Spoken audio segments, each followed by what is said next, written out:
अलबेले किस्सों की दास्तां के सिलसिले शुरू हुए, बनके कहानियां कहानियां।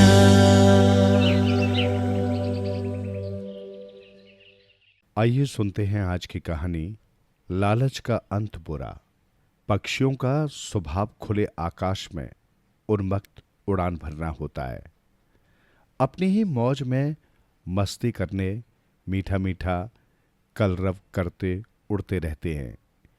इनकी प्रवृत्ति झुंड बनाकर साथ साथ रहने की होती है। भोजन की तलाश में इकट्ठे होकर सामूहिक उड़ान भरते हैं, ताकि कोई मुसीबत आए तो एक दूसरे की सहायता कर सके।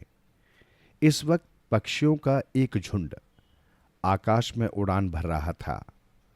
हवा के दबाव से कभी बहुत ऊंचे चला जाता, कभी नीचे उड़ान भरने लगता।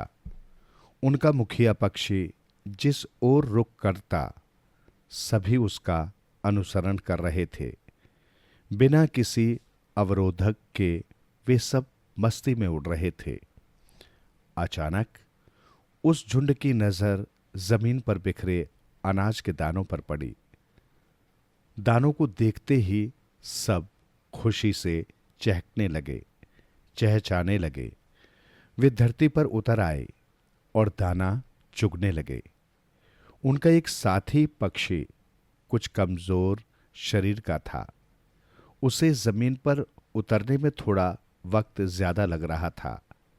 उसके आने से पूर्व ही दाना चुगते पक्षी बहेलिया द्वारा बिछाए जाल में फंस चुके थे। जाल बंद हो चुका था और बहेलिया अपने जाल को समेटते हुए चलता बना। बेबस पक्षी फड़फड़ाता हुआ दूसरी दिशा की ओर उड़ चला। उड़ते उड़ते थक गया तो वृक्ष की एक डाल पर बैठ गया। वहीं पास में एक कौवा बैठा था। उसने पक्षी को देख उस पर झपट्टा मारा। किस्मत से पक्षी नीचे गिर गया।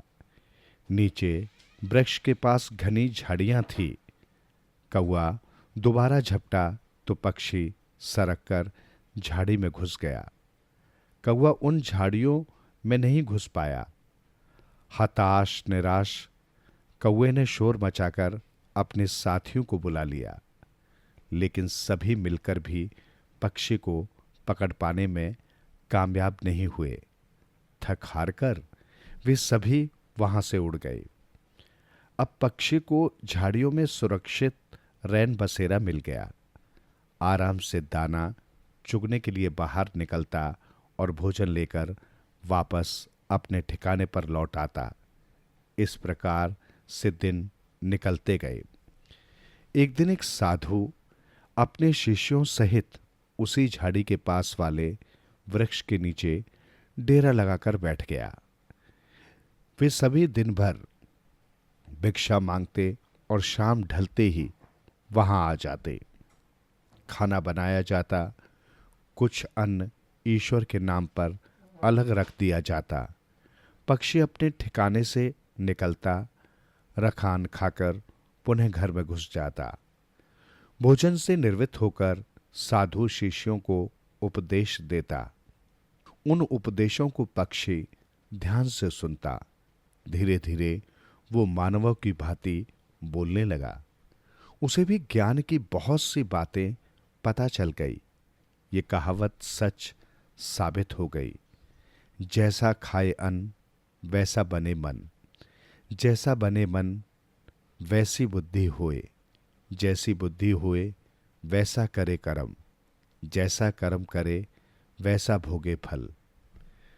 इस प्रकार शिष्यों के साथ साथ पक्षी ने भी बहुत कुछ सीख लिया। कुछ दिनों बाद साधु शिष्यों सहित वहां से चला गया। पक्षी थोड़ा उदास हो गया। अब उसका मन बोरियत महसूस करने लगा।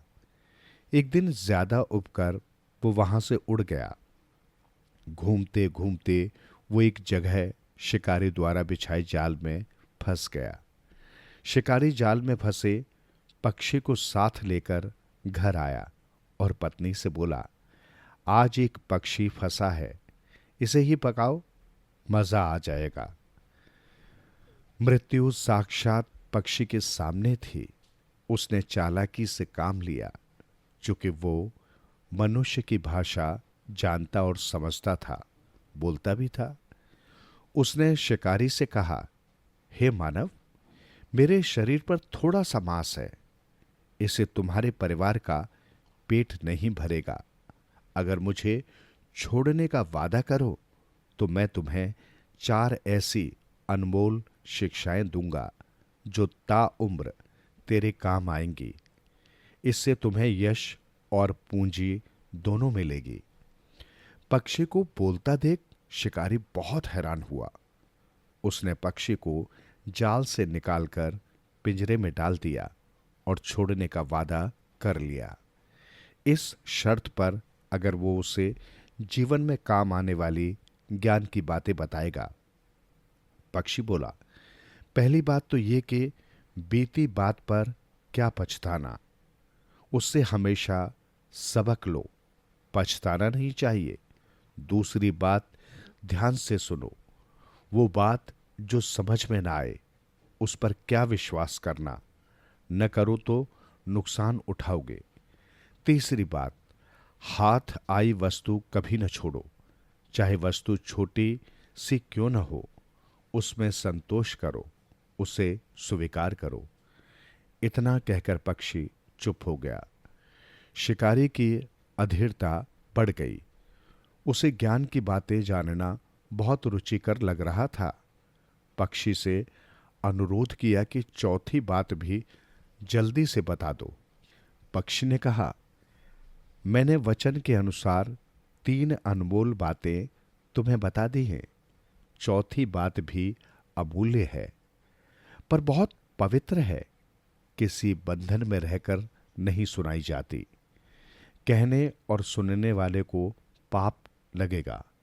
पहले तुम मुझे आजाद करो, इस अनमोल शिक्षा को सुनकर तुम अमर हो जाओगे। तुम्हारा सारा परिवार लंबी उम्र जीवन जिएगा। यदि जानने की इच्छा है तो पहले मुझे आजाद करो। पक्षी की बातें लुभावनी थी, अतः शिकारी उसकी बातों में फंस गया।